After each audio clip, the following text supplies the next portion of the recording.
Yeah. Definitely. I want to see it. It's summer in the movies is officially behind us, so I don't know what the next big blockbuster film is going to be, but I do want to see Oppenheimer. Today's episode is made possible by our therapy partners, Dirty B and Myra. From fabulous Las Vegas, Nevada, this is Pod Therapy. Real people, real problems, and real therapists. You can submit your questions anonymously at podtherapy.net or email us at podtherapyguys@gmail.com. Once again, we are left completely unsupervised and broadcasting from the churn. That's Jacob. Whitney just came in. That's Jim. Sea monster Whitney. I'm Nick. It's time for some Pod Therapy. Guess what, everybody? It's that time of year. Best of Las Vegas voting is back in action. Oh, again? Go to votejim.net. We did this last year. Sell your soul to the devil and vote for Jim. Just started to do it for his dad, right? That's all, folks. VoteJim.net every day, every device for the next month. I don't know if I can deal with this again this year. Yeah. It does feel like that was 4 months ago, doesn't it? Yeah, I know. It does. It's Nick, back to back. Nick, I think we should vote. Do we want to talk about Best of Las Vegas on this show this year? I'd rather talk politics. I think. Both than are Best of equally Las good Vegas. ways to destroy the show. I feel like either one's very fine. I will not belabor it this year. I'm definitely going to dial it down. I've already gotten my gold. Just like you're not going to overreact to I would weather. like to keep getting gold, but you know what? I'm not going to overdo it because I've tasted sweet victory. I don't want to be a glutton. I want to leave room for other people. And by that, I mean second and third. That's the room I'd like to leave on the podium. What's the website? Vote Jim. Sorry, what's the website? What is it, Jim? You got to spell that.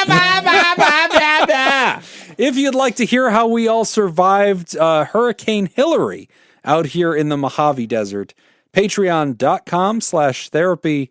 It's a good one.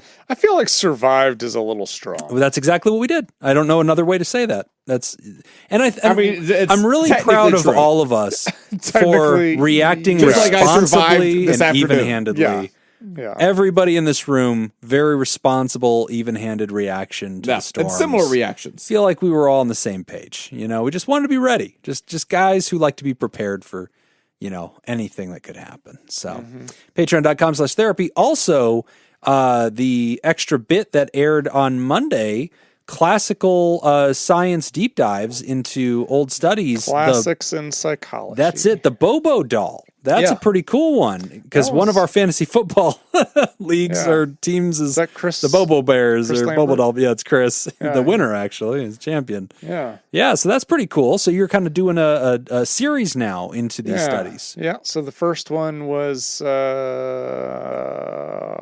did I start with? Who cares? Good stuff, Nick. Yeah. We're really selling it. But that second one was good, and the second one was Albert Bandura's Bobo doll.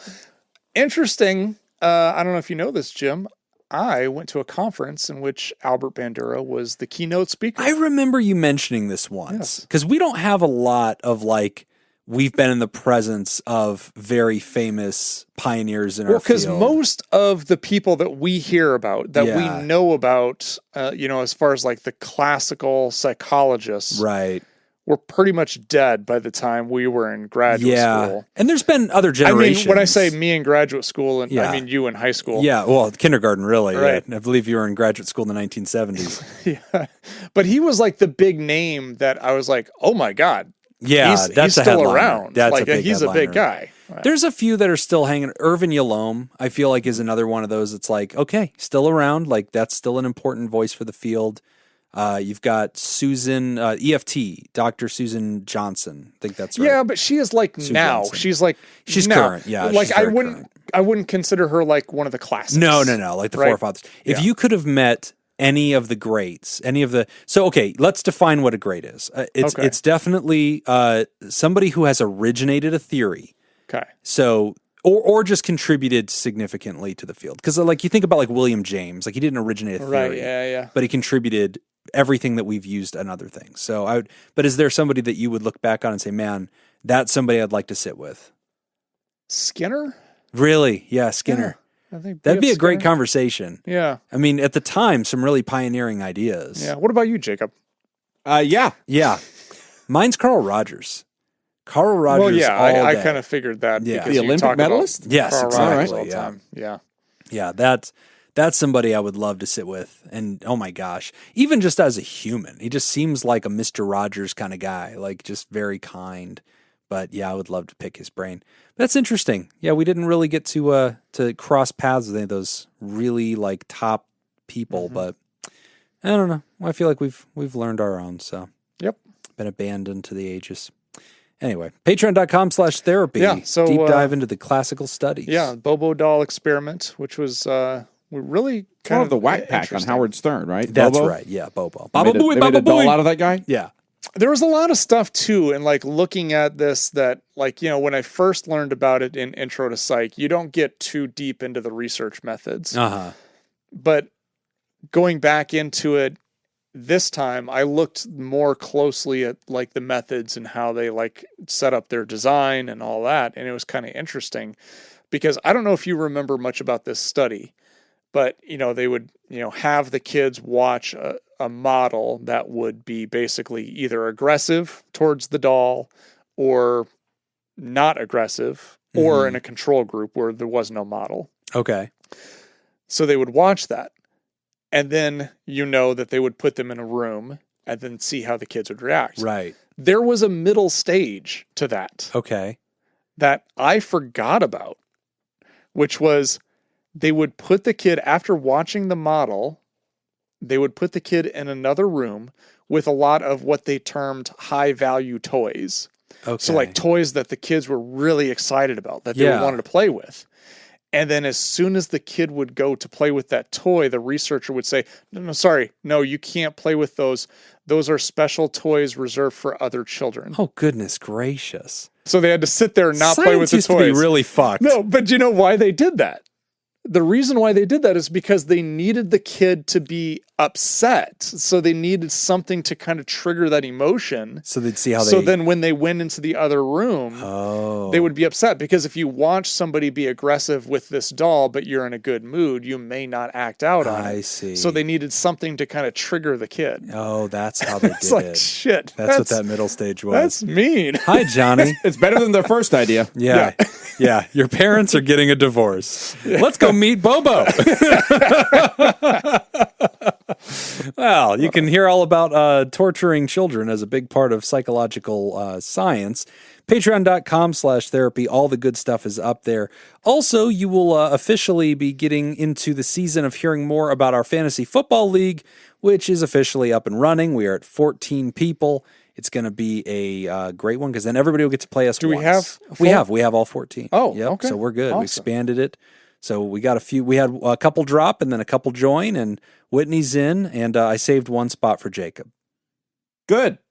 Is Jacob in? I mean, if he says so, yes. If he says right now, Well, yes. that's what I'm asking. Like, do we still need a... Yeah, I have one empty spot, but I Well, want then- I don't want people to realize it's not that popular. So we're at 13. I can't start it because I can drop down to 12, but I could potentially fill that spot. with a what I'm listener or just with Laura. Does Laura want to play? No. Oh, Probably Carrie. oh, that'd be great. Yeah, we have the spot unless Jacob wants it. No. All right, Yeah, Carrie, Jacob, it is. Jacob made it very clear. Yeah. I feel like I've answered this question a couple of times. Fine. I just like to leave the door open in case you want to walk through it. I don't ever change your mind. Just What's want this, you- a quick damn? Yeah. Quick damn! Quick damn! Pod Therapy is brought to you by Quick Damn. Go buy their shit. It's awesome. We got some great questions for today's show. Pod Therapy is not brought to you by Quick Damn. Unless they want to give us money, which case it can be. It's on the table is all I'm trying to say. But some great ones. And we're starting off with a very touching letter from longtime friend of the show and has been a guest on the show as well, and longtime producer, Robert Brownie Jr. Mintz. So here is the letter. It is titled 10-Year Suicide-Iversery. Dearest friends, Sunday, August 20th, 2023. That is the 10-year anniversary of my suicide attempt. It's weird to think of it as an anniversary, but that day did end up being something of a turning point in my life. Sort of the fulcrum of how I measure my own progress over time, before attempt and current era. I've been reflecting on the difference 10 years makes. I still remember feeling unlovable, like a burden on everyone around me, like there was no hope that my life could improve. I still remember, but it's no longer the sharp, in-focus picture it used to be. It's fuzzier around the edges each year. 10 years ago, I was unlovable. Today, I'm happily married. 10 years ago, I was a burden on everyone around me. Today, I have friends who know they can depend on me. 10 years ago, there was no hope. I was wrong about that, too. 10 years ago, a bunch of highly trained people worked to save my life. First, the emergency medical team that stabilized my body. Second, the inpatient staff that helped me to stabilize my thoughts and emotions. Finally, a social worker, a counselor, and a psychiatrist that worked with me for ages to take those difficult first steps toward normalcy. I'm still supported today by my family and my friends. I try to live each day well to pay back a small portion of what they've all done for me. I'm not currently drinking, so feel free to have a sip on my behalf, but I'll raise an imaginary glass to 10 years. I can't wait to see what happens in the next 10. Your friend, Robert Shields. P.S. I'm taking a bit of a detox break from social media, so thank you for indulging what would have been an Instagram story or post. P.S.S. Suicide survivors should get 10-year chips too. It's hard to live through. Gestures broadly. This shit. Thanks, Rob.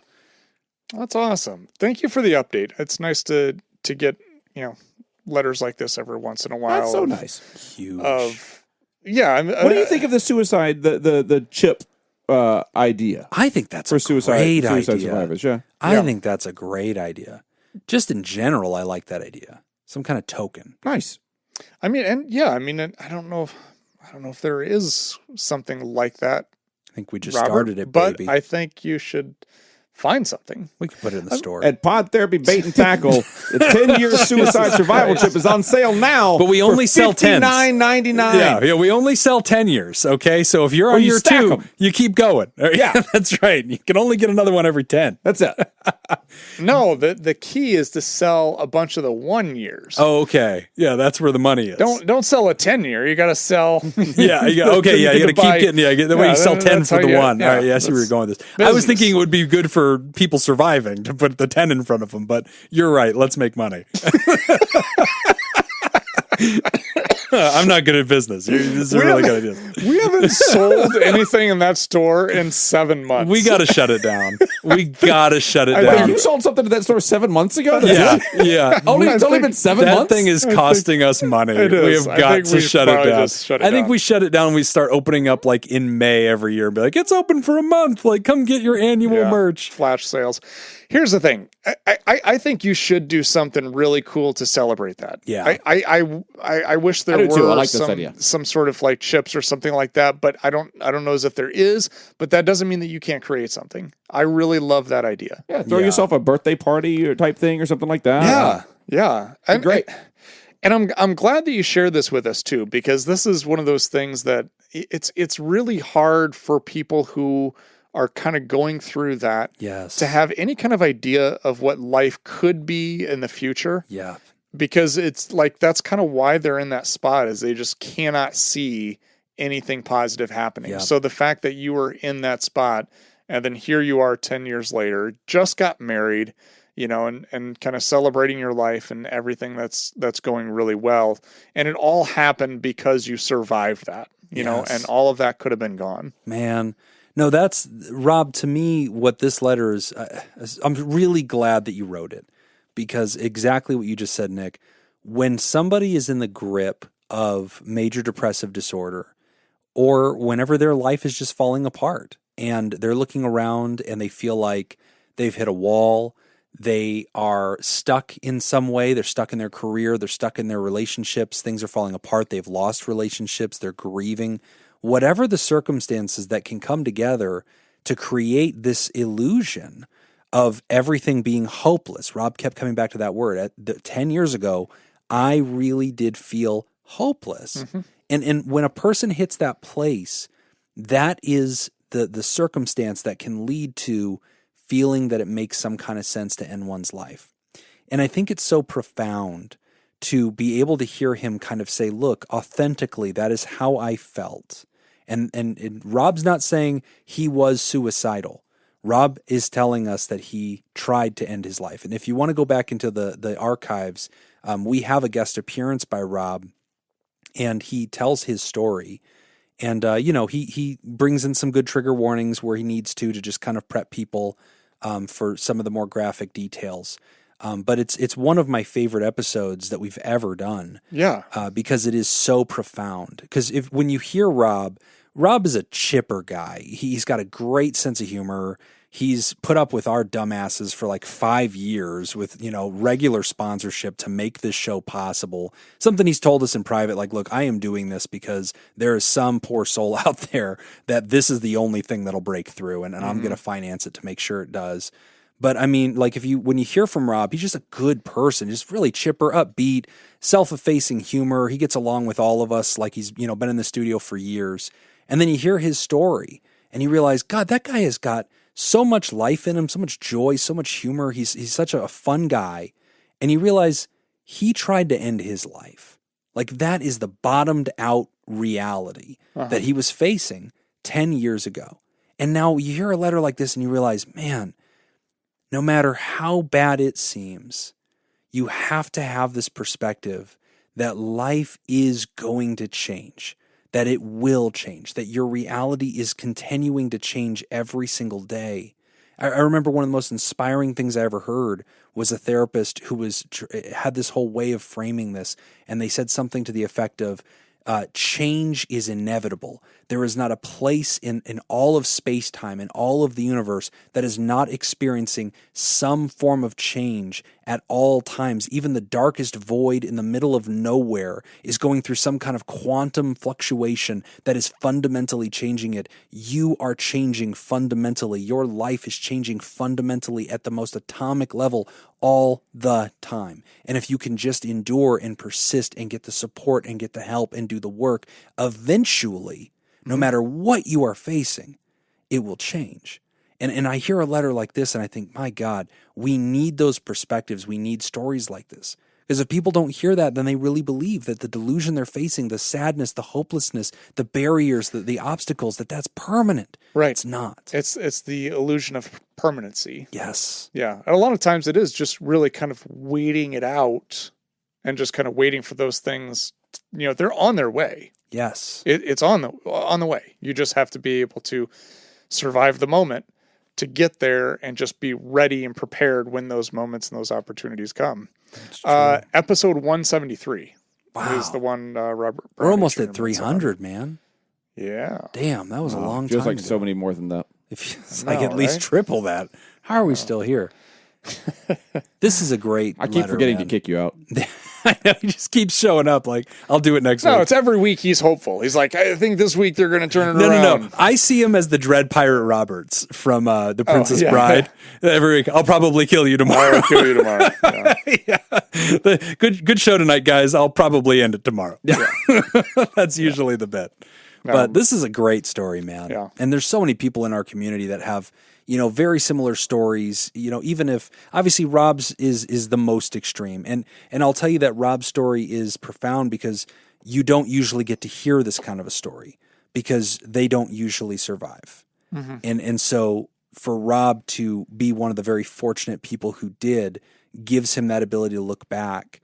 And I just, that's so important because no matter who you are, if you are facing anything, if you are under this illusion, this lie that you have no future, that all that exists is whatever's right in front of you right now, you have to understand that depression pulls this black blanket around your face and it shuts out the light. And if you stay in there long enough, you misunderstand its depth and you really believe that in eternity, in every direction, that is it. That is all you're ever walking toward. That's all you'll ever see. You'll feel like this forever. But it is still just a thin blanket. It is a lie pulled over your eyes by a disease that is called major depressive disorder. And it is caused by the many disruptions of life and chemical imbalances and all the big things that happen inside of conscious beings. But if you can endure and if you can get through it, and best of all, if you can get help, that blanket can be removed. We can cut little holes in it, and over time you start to see through it. And one day it does start to go away, and then you think, my gosh, there was a time when I was convinced that it would never get any better. And that's what you hear in Rob's story. And 10 years later, he looks back and says, every single thing that was once missing from my life that made me feel empty and lonely and ready for death, all those things have now been filled. I now have all those things in my life, and all I had to do was keep living. Well, and one other thing that I'll kind of throw in here too is, he kind of alluded to it in his letter, just that sentiment that I think a lot of people experience or feel when they're in that moment is feeling like they are a burden to other people. Yes. And how much that's just not true. Yeah. I mean, the three of us have all experienced this as, people we Jim know. is definitely a burden. Yeah. This comes Right. up. That's also what you sent me in exactly- my Christmas card, I remember. Yeah. Hey, just FYI. You're a burden. Yeah, just Merry Christmas. No, but everybody, we've all experienced that where someone, that we know commit suicide and we're like, well, shit, Yeah. if they just would have called, if they just would have. And none of us thought that any of those people were a burden before they died. Exactly. Right. Yeah. So There was an interesting discussion that I was watching the other day that was kind of attached to a portion of a suicide CEU. I wasn't getting the CEU, but it was a piece that was removed from a CEU. And I know what a CEU is. Continuing Education Unit. It's something that therapists have to just keep doing extra training in. And it was really profound because it was talking about how suicide rates in general have gone up, but among men, it is triple what we've seen against women. And then also there are a lot of other, what they're calling, deaths of sorrow, overdosing, alcoholism, things like that. And so, especially with men, it was highly compounded. And so it was very, very high. And so the talk was just saying, one of the things that's kind of a scandal in mental health generally is that because general culture has had sort of a reaction to men in general, and we're overthrowing the patriarchy right now, and we're doing a lot of adjustment culturally, there's a lot of men are even more than usual unworthy of love, unworthy of care, and worthy of suspicion. And They doubt. addressed this in the new Barbie movie. Do they really? They do. They addressed Wow. that sentence you just said is directly addressed in the see, new Barbie this is movie. why I think you should actually I'm gonna go watch check it out. It really says a lot because I think one of the things. Sorry, Robert, we're going to talk about Barbie for a Yeah, second. this is more important. You've had your time. Yeah. We'll get around to you. We'll come back. We'll come back. We'll come back. This is what you pay for. This is about. We got Margot Robbie, so we got to talk about that. Okay. No, but one of the things that Laura was talking about when she saw it first, and then she was talking about I think you really need to see this because I think it really speaks to the experience of women. Okay. And so I was like, okay, great, and I went, and I absolutely agreed with her, but that wasn't the takeaway that I got. Okay. The takeaway that I really got from it, and I'm interested what Jacob thinks. What I really got from it was Ken's story. Okay. And I thought, wow, that actually explains a lot with, I think, what's happening with kind of, and it's something that I talked about on this show where we talked about masculinity and the difference between just masculinity and how you can run into problems when we start saying toxic masculinity and anything that's masculine is toxic. Yeah. And then it kind of creates this environment where as soon as a male feels oh, I can't be myself, I can't be a man, I can't do these things, and then they see this world of toxic masculinity, and ooh, that's really appealing. Right. And it just It's kind an of affirming drives place. people over there. It's the only affirming place. Yeah. And I was like, you're a villain in one story and you're a hero in another. yeah. You go into and that one. that movie did a great job of validating both experiences without discrediting either experience. Yeah. And to Nick's point about it being about Ken's story, is Ken is the character in the story of the Barbie movie that really goes through big changes. Okay. Twice. There are big changes that happen to him at least twice in the movie. And Barbie, learns. She's going through the whole thing, kind of learning what's happening, and she's certainly growing as a person as well.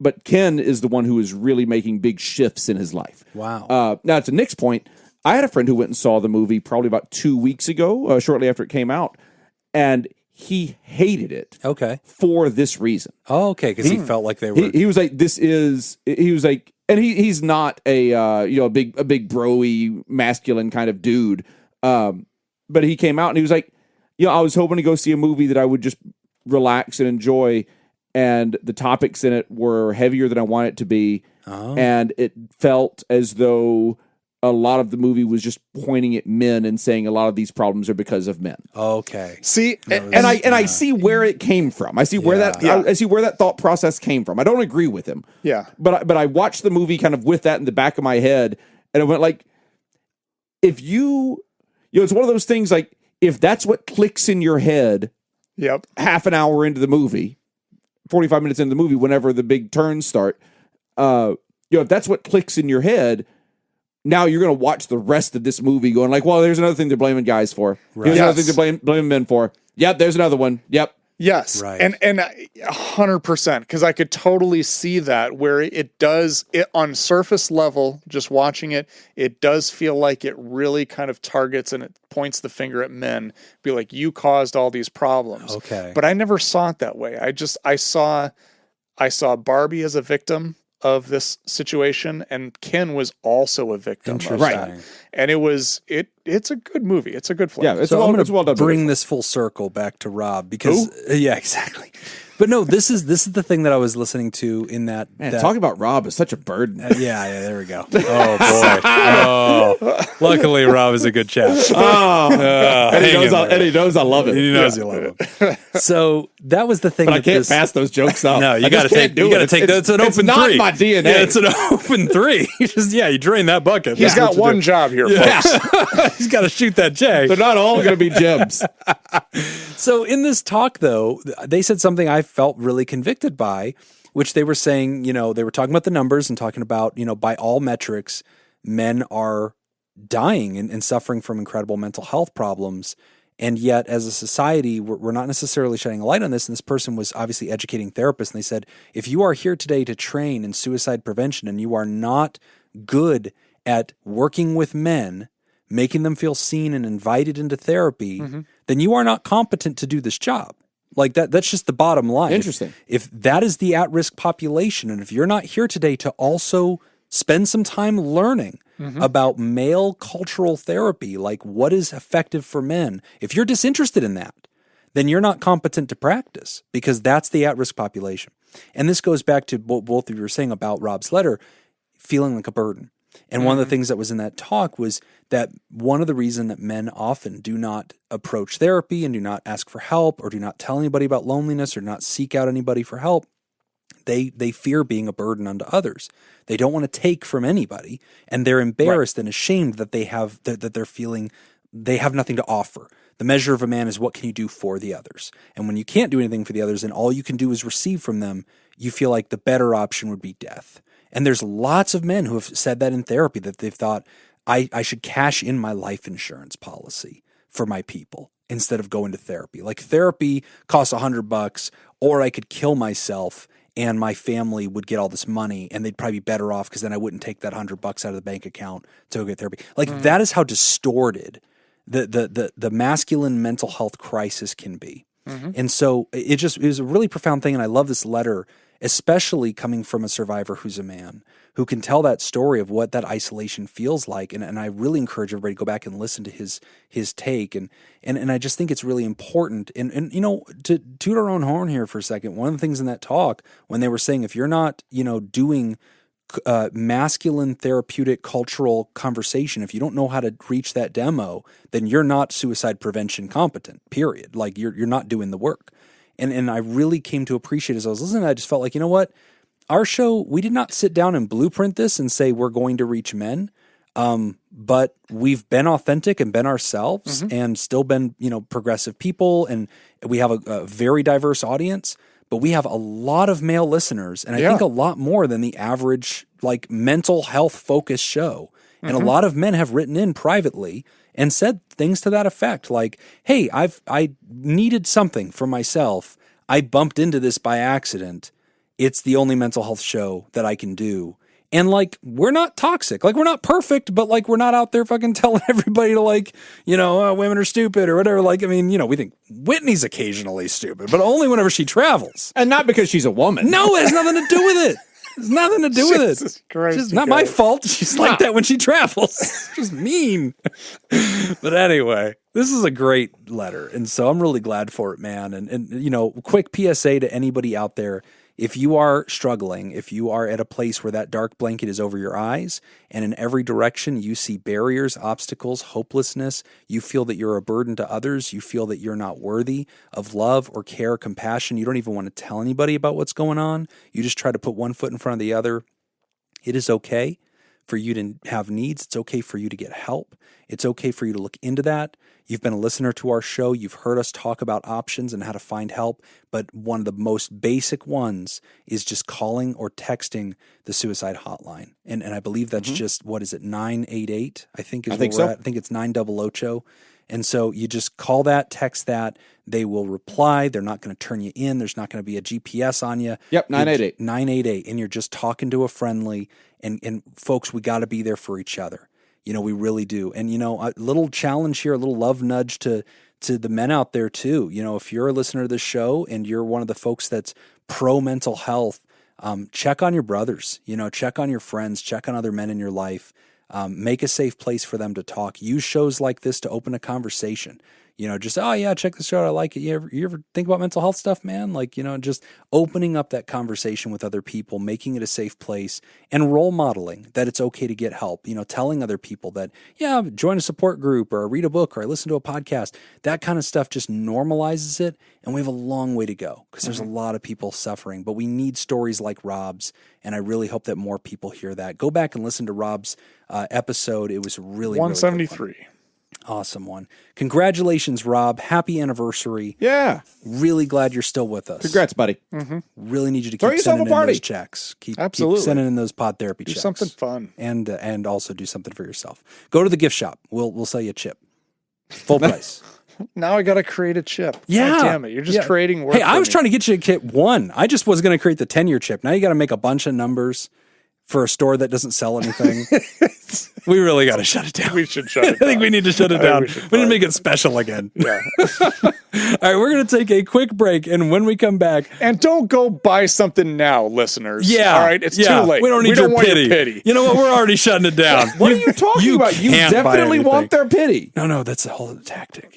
We're not going to say it. They want that. Listeners, they want your pity. We don't want the pity. This is a cry for help. No, it's not. They feel like they're being a burden. I mean, you stop by the store occasionally, guys. Pod Therapy Bait Shop, which I don't even think we own the URL to.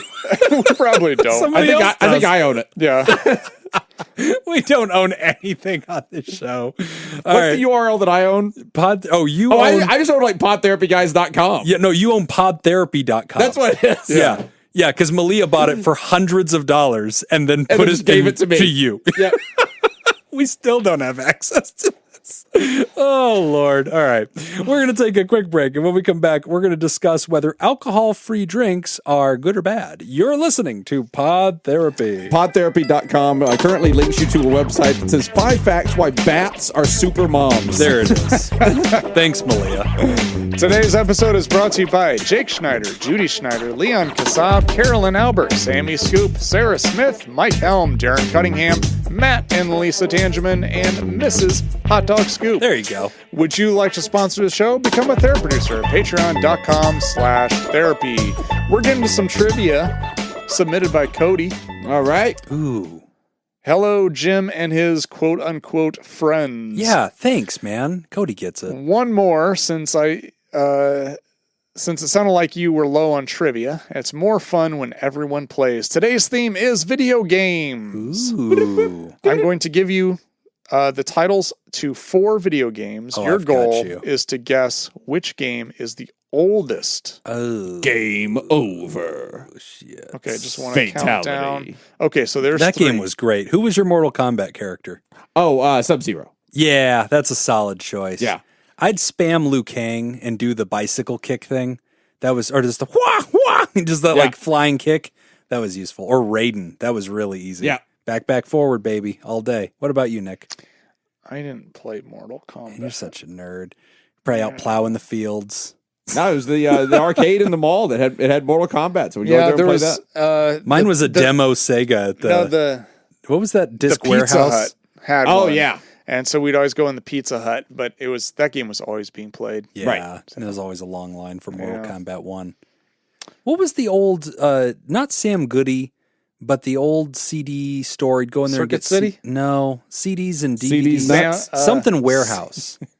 It's something warehouse. I don't CD remember. warehouse. That was probably it. I think it was CD warehouse. Probably was CD warehouse. CD's nuts warehouse. It wasn't CD. Ah, back then it was tapes. I just remember there being a Sega in like a display case, and they played Mortal Kombat at the mall, and we'd all just go there and play. Which video game was released first? A. The Sims. B. Diddy Kong Racing. Ooh, C. The Legend of Zelda Ocarina of Time. Or Easy for you to D. say. Tony Hawk's Pro Skater. oh shit! Which one came first? We got Diddy Kong Racing, or what was the first one? The Sims. Jesus, I don't want it to be The Sims. There's no way it's that I have old. no idea. This is all after my time. Yeah, Same here. All right, so I'll help you guys out, but I don't. No, that's fine. I don't know the answer. I'm going to go A. The Sims. I'll go D. You have Tony it on Hawk. shot. Tony Hawk's definitely the most recent. I think Ocarina's going to be behind that because that was on the 64.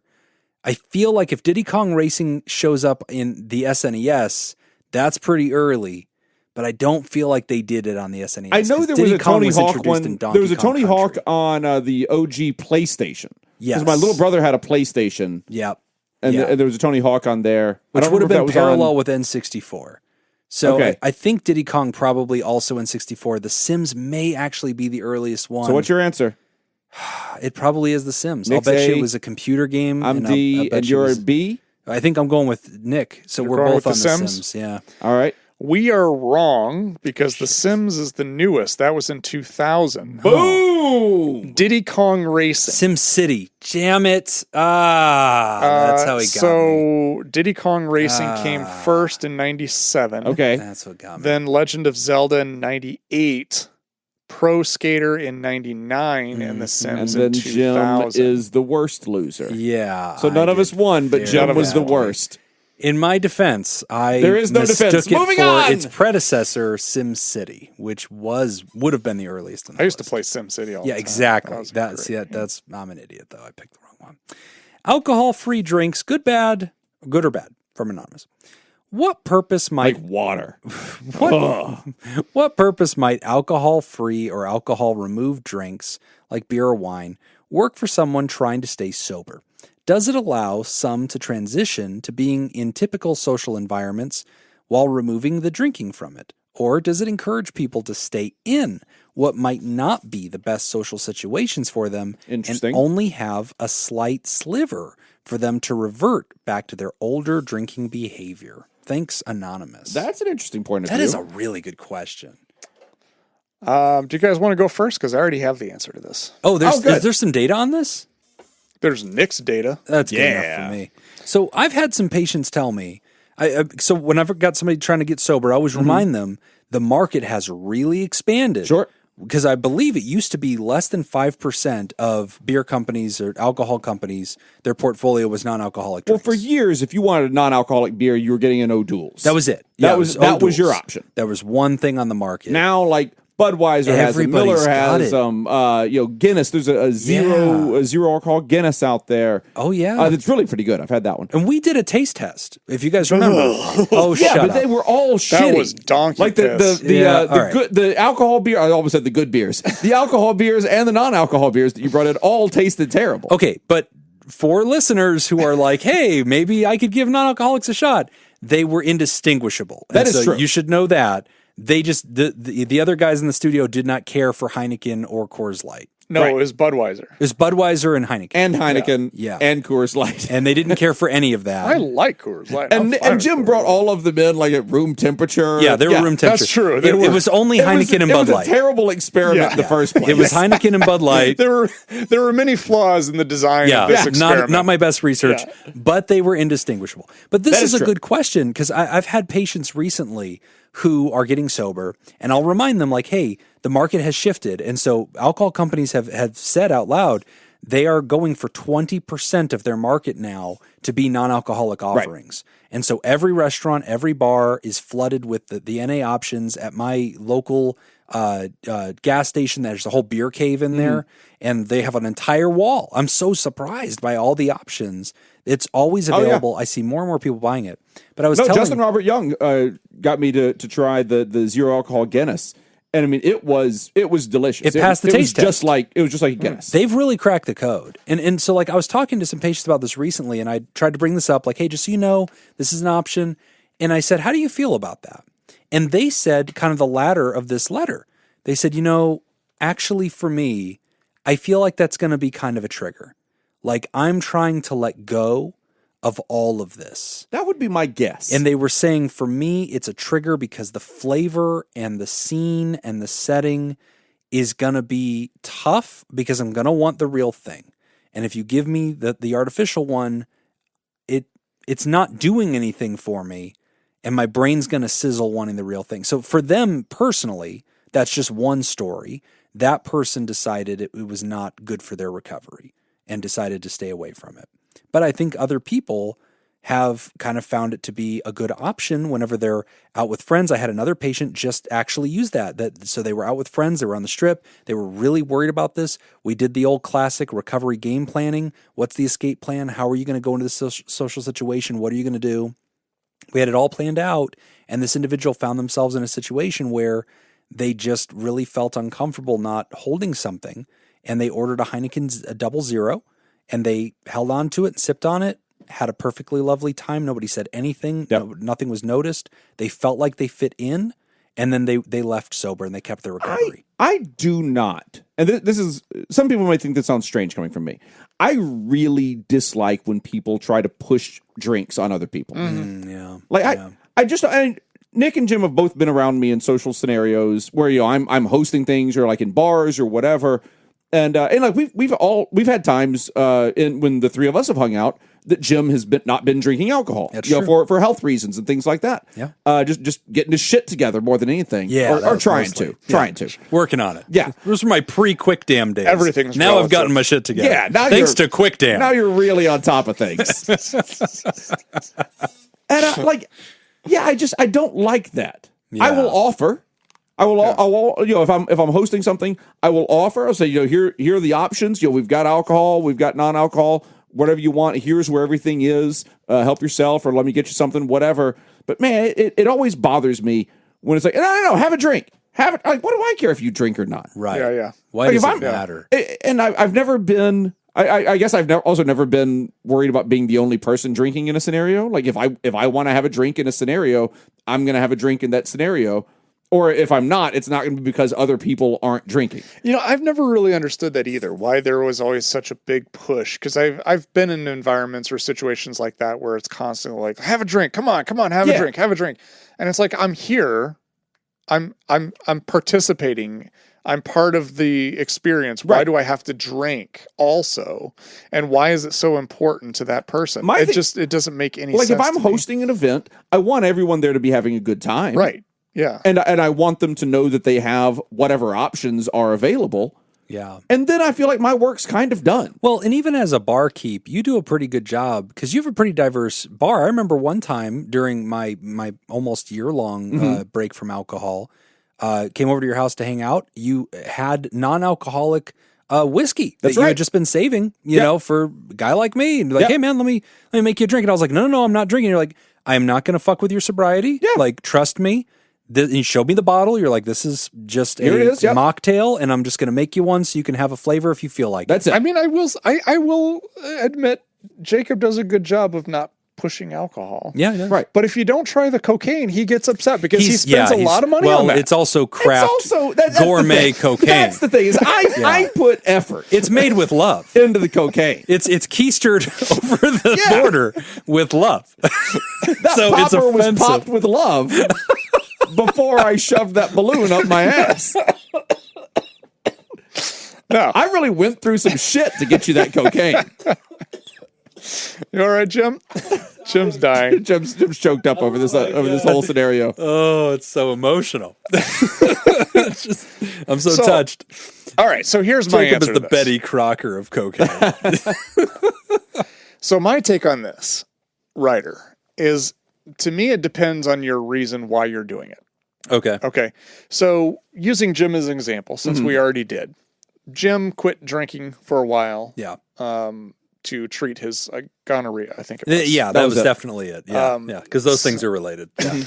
We didn't say it was a good treatment. No. That's just how you chose to treat it. Didn't say it was very effective. Yeah, that's how Jim chose to treat his gonorrhea. Yes. Jim gone on a health kick. He wanted to just cut out alcohol for a little bit. So we're like, all right, cool. So he did that, and Jim when we'd still go out to the bar after recording, would get like a Heineken 00 or blah blah blah, and it's cool, no big deal.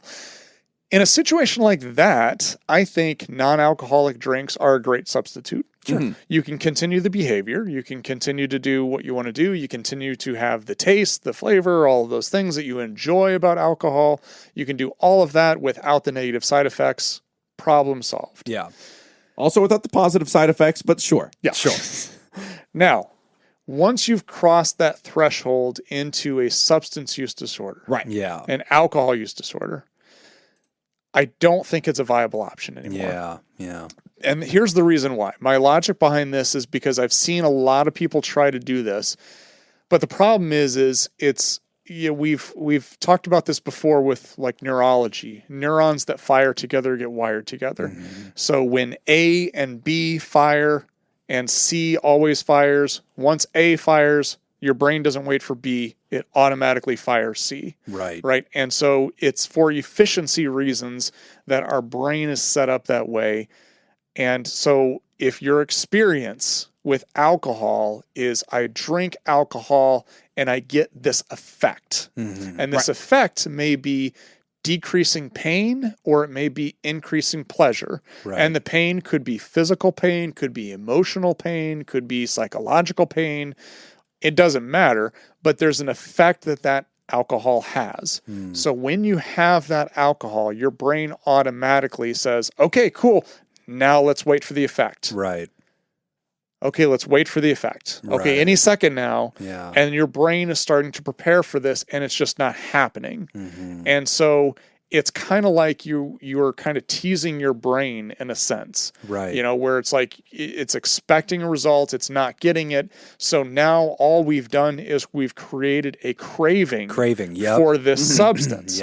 And it's not getting its needs met. So it's going to get its needs met somehow. Yes. I tell you that something. craving's just going to get stronger. Something that happened to a friend of mine when pretty much when he discovered that he needed to quit drinking. He realized that he would get depressed when he drank. It would trigger his depression. And it wasn't he would get drunk and then be depressed. He would start drinking and it would do what Nick's saying. His brain would just kick into that mode. And it just go down, down, down. And I would bet, and I never saw him, I don't think he ever switched over to non-alcoholic drinks or anything, but I would bet it would have that same effect. You know, if he started drinking, Heineken 00s or whatever. Maybe. By the way, for the amount of time we've mentioned Heineken 00s, they need to fucking sponsor the show as well. You know, that's an obvious move, I feel like. You guys have money. You know, come on. It's a mental health show. You're a non-alcoholic beer. Sponsor the show. I think we've made room for you. You're listening anyway. Yeah, we know. That's right, Heineken. You're always watching and listening. But I'll tell you, when I don't want to drink, I don't know about you guys, but when I don't want to drink alcohol, I don't want, a mocktail. I don't want a non-alcoholic beer. I would much rather have like a soda or something, just a water or like a fruit drink or something like that. My go-to is iced tea. Iced tea, Or a what's the iced tea and lemonade? Arnold Palmer. Arnold Palmer. That's I my love move. a good Arnold Palmer. Yeah, that's kind of where I'm at. I feel like whenever, exactly what you said, Nick, about the neurons, when you're starting to get really adjacent to the old pattern, because as we've talked about on the show, from an addiction standpoint, relapse is not this single instance of the toxin hitting your palate. That's not it. relapse is a mode. Yes. And you're in it, and you're heading down this slope, right? And it's this gradual, gradated process of sliding humans are down. creatures of patterns. Yes. I mean, just listeners, just think about your regular days. Right. Like there is definitely a pattern to You're all always of our doing regular it. days. That's Now, it. All you do is replace one ingredient in all of that scene, and that behavior is going to find a way to get you back to the drug. Right. Most likely. That's why it's so fucking hard to change our patterns. That's why it's so Yes. fucking hard to change these patterns in life. Forget about all the chemical stuff. Forget about like chemical just replacements changing and all a this habit. stuff. Just changing a habit. So hard. It's incredible. It's almost like, if there was a casino, if we talk about gambling, if there was a casino where you could go to and they had video game craps, Right. video Over here is blackjack, the whatever. non-gambling section. Yeah, where you're not. You pull the you're- lever, you're but no money will You're come getting out. points, Yeah. right, instead of money. Yeah. It's like, so you go through all of the steps. You go through the work. Right. You drive there. You park. Yeah. You're walking The through that smells are familiar there. zone. Yeah. The smoke, all of that stuff. Yeah, the and your sounds. brain is just firing constantly with all of these stimuli. Right. And then but then there's never any payoff. Right. You're It's definitely gambling with, playing with fire. It's torture, right? Yeah. I mean, you're kind of going through all of the steps with none of the payoff. Now, and that's having tough. said that, different strokes for different folks. Absolutely. Right? And I've got some patients, I pulled out two examples that are both in my caseload. One where they realized for themselves exactly what Nick said. This is not good for my recovery, Jim. Mm-hmm. Let's not make it part of our recovery plan. Now, when they asked me, well, what are the rules on this? Like, what's the by the book recovery rules? I said, it's gray on this, because it technically should be considered a viable tool. But I'm worried that if I'm it's a crutch, it's surprised not it's very gray. good. That surprises me. It's gray because of what Nick said, that I feel like if you're still loitering in the same places you used to use your drug, just because I found a version that doesn't get you high or drunk, Right. I don't know that's going to last for very long. So here's I would have guessed that the rule of thumb is we're not going to fuck with these. Yeah. We're not going to work like I'll if bet it says you if in it the says 12 Heineken on steps. it, we're gonna just I'll avoid bet you that. in the 12-step circles, that is the orthodoxy. I would think so. My philosophy to this is since we're doing a trivia on video games, I've explained this to patients of mine in a video game type setting. So let's imagine you're playing a video game, and in like most video games, as you progress, your skill level increases. Great. Right. So you've got all of these bars that have all of your attributes, right? Attributes. Not attributes. Man, I don't know if I should correct you or not. Attributes. I don't know what the real word is anymore.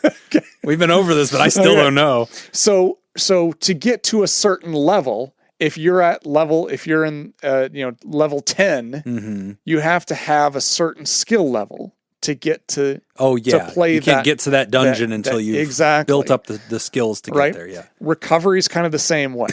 Right. Where certain environments require certain skill levels. Right. So I think the non-alcoholic drinks in an environment where like, hey, I want to go hang out with my friends. That's true, I want to socialize. Right. I don't want to have to do all this.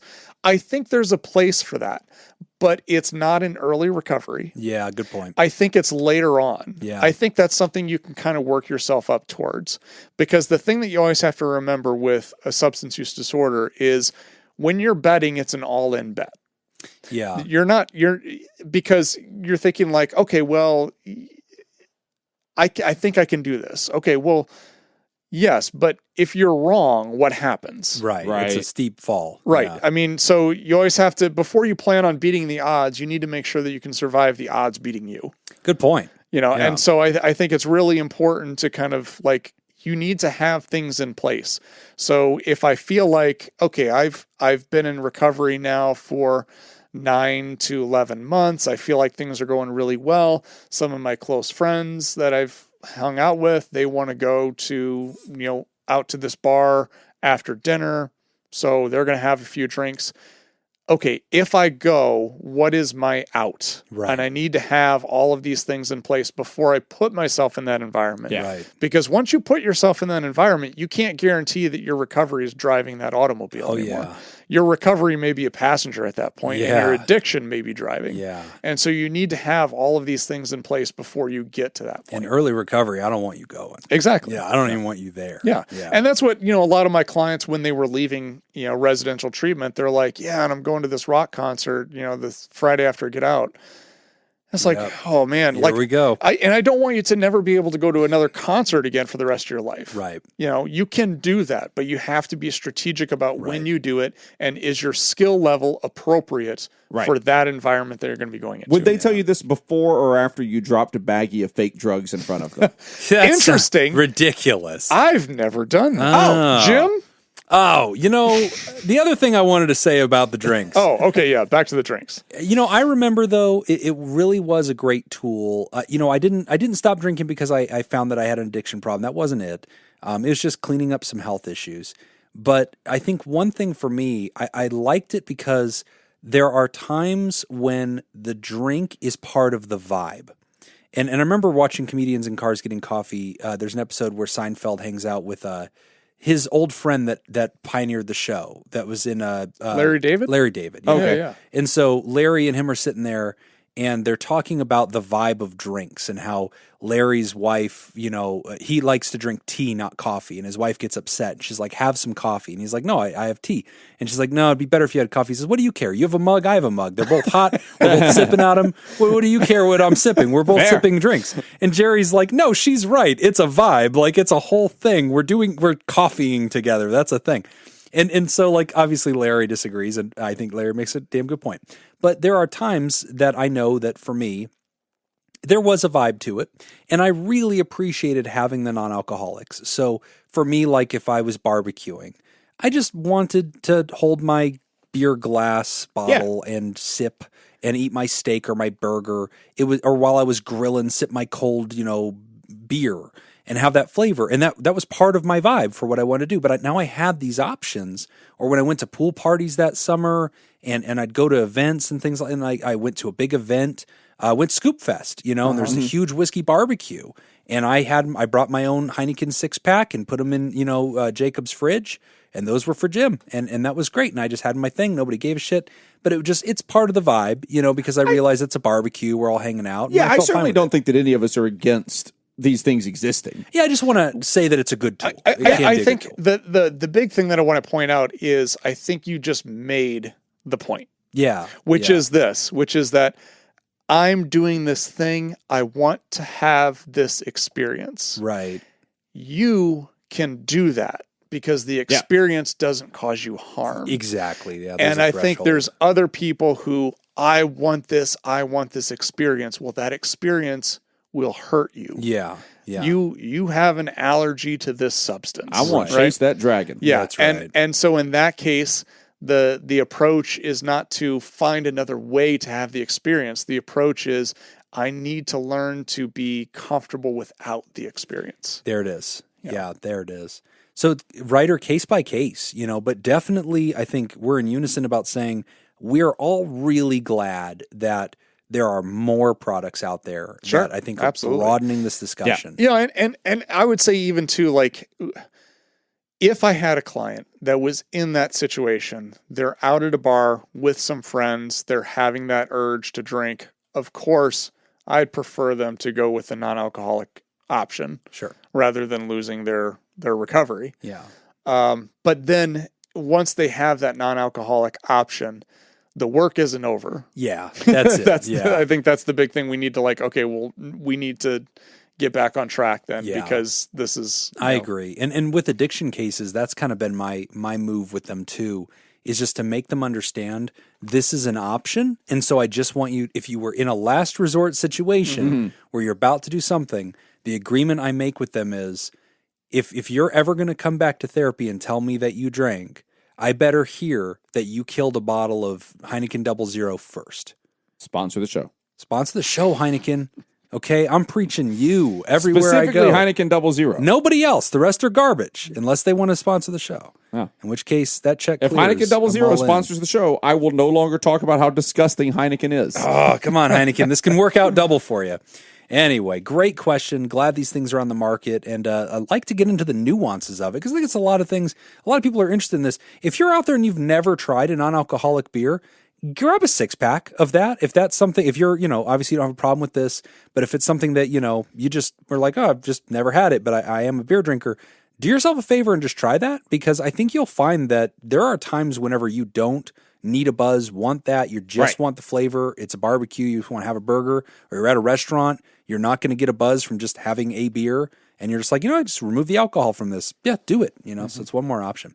Heineken 00 sponsor the show. We're going to take a quick break, and when we come back, we're going to talk about GAD and PMDD. You're listening to POD Therapy. Today's episode is brought to you by Jake Schneider, Judy Schneider, Leon Kassab, Carolyn Albert, Sammy Scoop, Sarah Smith, Mike Helm, Darren Cunningham, Matt and Lisa Tangeman, and Mrs. Hot Dog Scoop.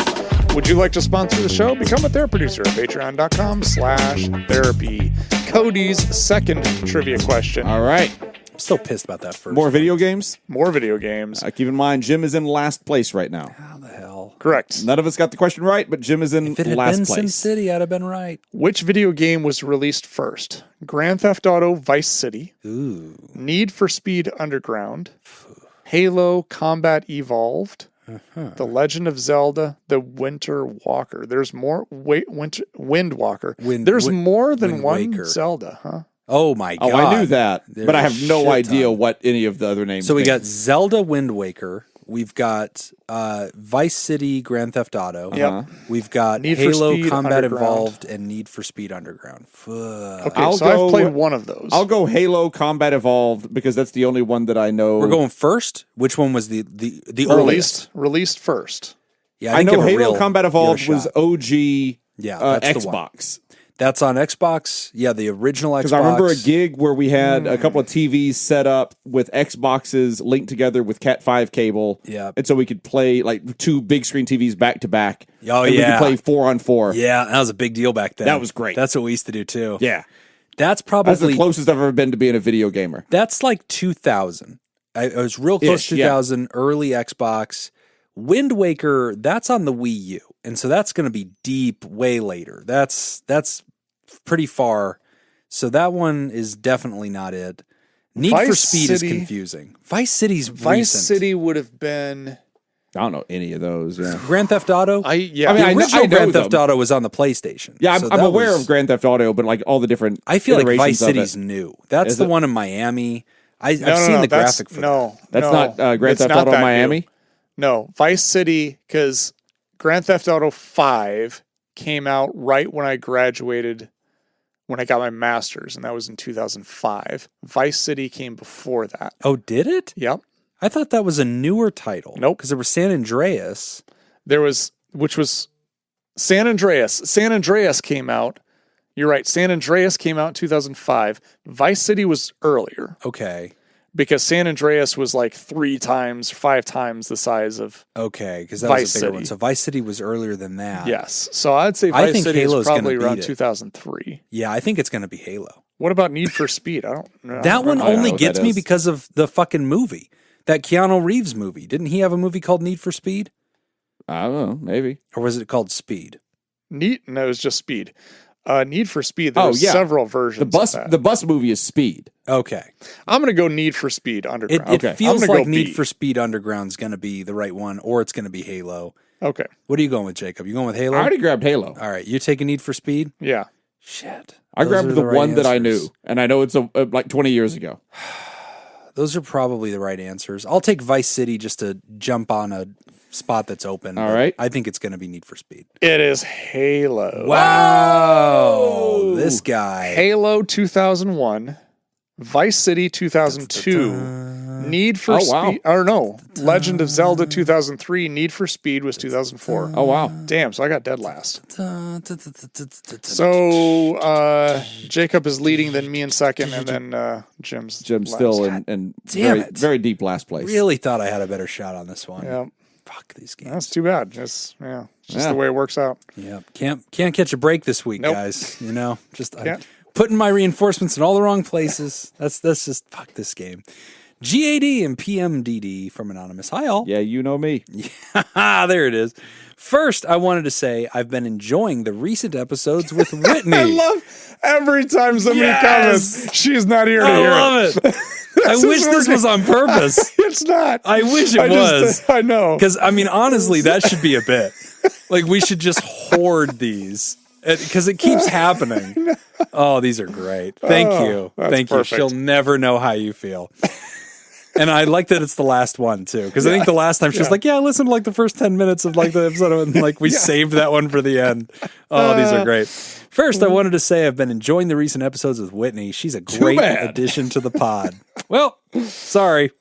She's not here today. That's funny. Second, I'm looking for some advice. I've been diagnosed with generalized anxiety disorder for the past few years.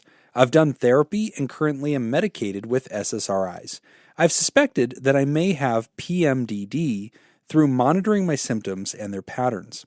I feel that things are getting worse and it's becoming unmanageable.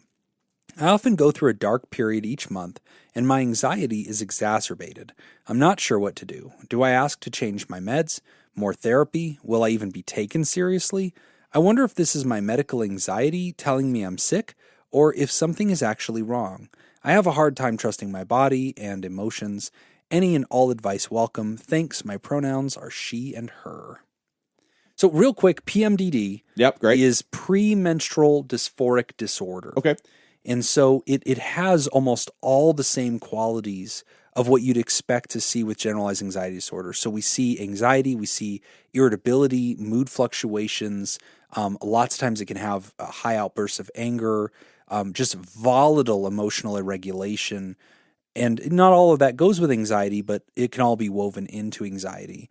And then PMDD usually happens during, I think, like the luteal phase of the menstrual cycle. So like 2 weeks before the period starts is when a lot of people bump into this. And then once their period starts, they just feel like their brain clears. And they're like, wow, I'm fine. Like, what was I going to do? What? Like, I was about to break up my relationship. I was, feeling all these kinds of ways and not okay. It's a very significant thing that a lot of women go through. And I don't know that we talk enough about it. And I think it's really difficult because I think women, as a general rule, anytime they notice anything that's period related or menstrual cycle related, they're really just conditioned by society to sort of like get through it. And because it's predictable and it has like a beginning and an end, they're just kind of taught this will go away. So just, do whatever you can to cope with it. But PMDD is really serious. And I've seen some patients who have really struggled with it, who have really struggled with their relationships. They're pushing everybody in their life away. I've had some that are going through fits of really extreme paranoia, insecurity, jealousy, anger. I mean, just the hormonal shifting that's happening during this really can cause some difficulty for people. If our friend, did we get a name? No, it's okay. anonymous. So if the writer came in to your office and said, I feel like this is what I'm presenting with, you would take her seriously. Very. Because that's one of her questions, is Yeah. would she be taken seriously? So you would take this seriously. I would. And, writer, you said you're already on SSRIs, and we've talked a lot about that on the show, but those are selective serotonin reuptake inhibitors. And the good news is that generally speaking, when we find out somebody has PMDD, we usually do refer them to their doctor or their psychiatrist to consult about SSRIs. The fact that you're already on them, I think, is really good. But if you're finding that that's Does that insufficient, simplify treatment? I think it shows us that a path has already been taken that hasn't been sufficient. Okay. Which is useful, right? Yeah. All data is good data. Where I'd probably want this writer to go, next step would probably be to the psychiatrist. Mm-hmm. I'd want you to skip your primary doctor or ask for a referral straight to the psychiatrist. Psychiatry has more tools. And honestly, depending on the kind of doctor you have, if your primary doctor is like a homeopathic doctor that's really interested in things like hormonal levels and supplements, they may have a lot of interesting strategies because there are a lot of pathways to try to address this. The problem is that whenever you're using more homeopathic medicine options and you're using like supplements and vitamins and kind of trying to do hormonal adjustments, it's a crapshoot, right? It's not an exact science. It's very body dependent. It's very person dependent, very mood dependent. And so it's very hard to replicate success over and over and over again. I really would encourage you to talk to a psychiatrist because they might need to reach deeper in the medicine cabinet and kind of pull out some options that you could use temporarily during those times that maybe alleviate some of these symptoms.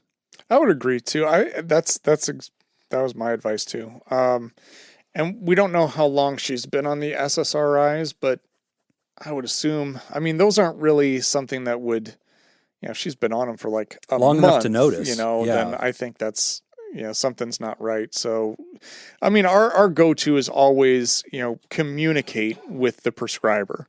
And I would agree, with Jim in this case, if you can talk to a psychiatrist, I think that's going to be your best option, but always just be really open.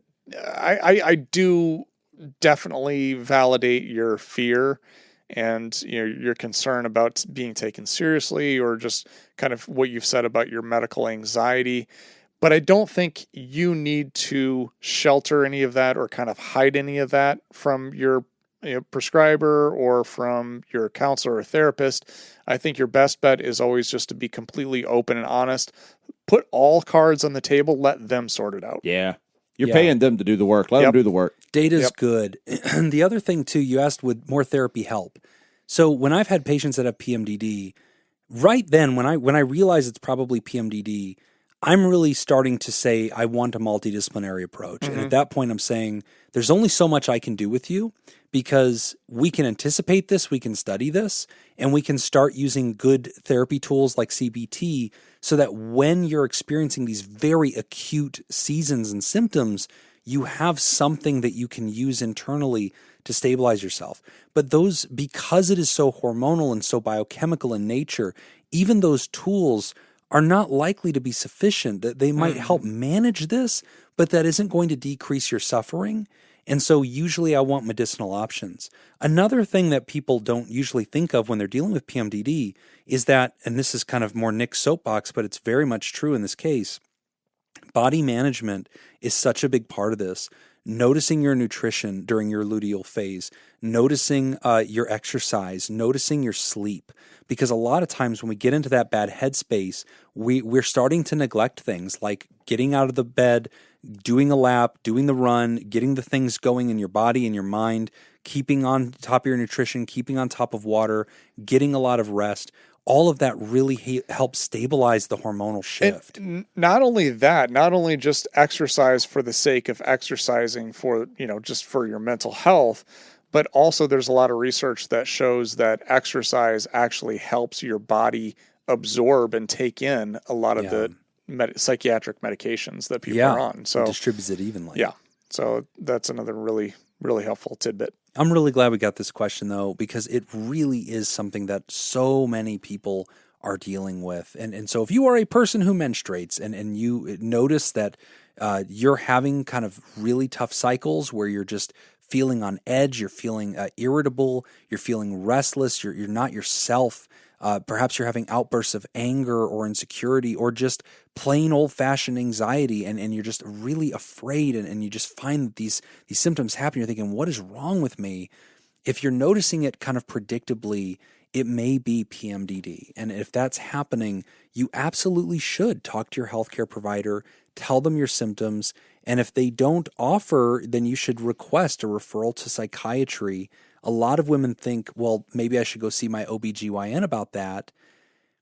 You can. I think that anecdotally, I've noticed my patients haven't had the same success rate. I mean, they know that, getting to their OB is always an interesting process anyway. It's, more of like an annual visit, not usually a troubleshooting visit, especially if it's mood regulation. So I would generally direct you back to psychiatry. And don't be afraid to try out solutions with them and just tracking. That's the best thing you can do. If you do not already have a period tracker app, that's a great tool to have. And then if you can get one that allows you to add notes and any kind of visible cues that you can mark that calendar with, that's so helpful to mark things like emotions that you noticed, strength of anxiety that you were feeling, anything significant. And you start charting that, and then you start glancing at that month to month, and you realize, wow, this is when I notice it. And when you're picking up on that pattern, that's telling us it's probably PMDD, and that can be dysregulated, that can be interrupted, and we can probably help relieve those symptoms, but it's probably going to be more medicinal. And again, we're not prescribers, obviously, we're just educators. We're pointing you toward your provider. We don't know what's right for you, but there are a lot of neat medicine and supplement options that they can use to help regulate. Yep. Great stuff. And also talk to your doctor about birth control. I know that that's a really, tricky wicket. A lot of people have lots of strong opinions about that, but I believe that for PMDD, some women have shared that that's been helpful to help regulate. So, but obviously it has to fit into their life plan and what they're doing overall. So speak to your doctor, speak to your psychiatrist, and then, work from there. really glad Whitney wasn't here for this one. Yeah. For so many reasons. Right. I mean, the compliment at the top, the fact that 3 dudes just answered, menstrual questions. And kind of nailed it. I mean, fucking what's she going to add to this? Yeah, What does she know? Nothing. That's what she knows. We're just winning Yeah. week after week. God, we're so good at this. So many people say High fives. mansplaining is a bad thing. Not here. But I feel like we just mansplained menstruation very successfully. I think we did it. Yeah. Knocked that one out. Yeah. Crushing Good job, us. Oh, my arm. I pat myself on the back and hurt myself. You got to be careful with that. You got to stretch first, buddy. Yeah. You got to get that thing loose.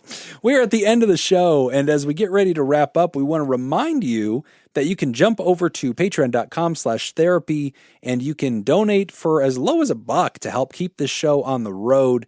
And by doing so, you will get access to our Discord community, and you will be helping keep the lights on in here. For $5 and higher, you can get that extra episode that we drop every Monday, where Nick and I take turns delivering information, interviews, rants, reviews, all sorts of really cool stuff to kind of get your week started on a good mental health sort of note. So you can check all that out at patreon.com/therapy. And of course, don't forget, Best of Las Vegas is open. Go to votejim.net and support Jim. Help me stay on top. We've got new supporters of the show. Got part of the show. Yeah. Who's joined the crowd here, Nick? Okay, so we've got, let me pull that up here. Nathan, I'm gonna say Nathan Meckie. All right. I think so. Mech? Yep. Going right for the yep. Yep. I want to say it's Mook or Mukaki. I think there was a Seinfeld episode about this. It's the Moors. and Jack. Thank you, Jack. Thank you, both of you. Thank you, Jack, for having easy to pronounce. Also, I was corrected about a name last week. About damn time. It's pronounced Jobin. No, I know the last name, and now I got to look up the first name. But it wasn't Nielsen. It was Nilsson. Oh, that's right. Yeah. Yes. And so, message received. Yes. It was a very loud message. I felt personally attacked. Good. But message received. Because they punched you. Mr. Nilsson. Got it. Got to get it right. All right. All right, and we want to thank, of course, they prefer Monsieur. our partners, Dirty B and Myra, and our bosses, the mysterious and shrouded Illuminati members of the fan club. Thank you, producers Jake Schneider, Robert Brownie Jr., Mint, Smitty Scoop, Ben Don, Judy Schneider, Kayla Lansbury, Mrs. and Mr. Hot Dog Scoop, Malia, Leon Kassab, Cindy Ash, Mason Miller, Richard Macy, Carolyn Albert, Kevin Chamberlain, Tess Miller, Sammy Scoop, Ben Stanley Slapping Your Face, Sarah Smith, Adam Hathaway, Byler T, University Jeff, Mike Helm, Paris, Samantha Cohn, Darren Cunningham, Lib, Team Monaco, Thunder Cougar, Falcon Scoop, Matt and Lisa Tangeman, Heyo, Oscar Swanrose, a Sunny Boy, Slurpee Kaye, motherfucker. Sandra, Slurpee joined the football league. Oh, God, I have to look up what his goddamn name is. His team name's pretty funny, though. It's you. It's something about you. Oh, shit. Because there's like, whatever this joke is that all of your like girls that you train, they like this. Oh, it's Stern Daddy. His team is called the Stern Daddies.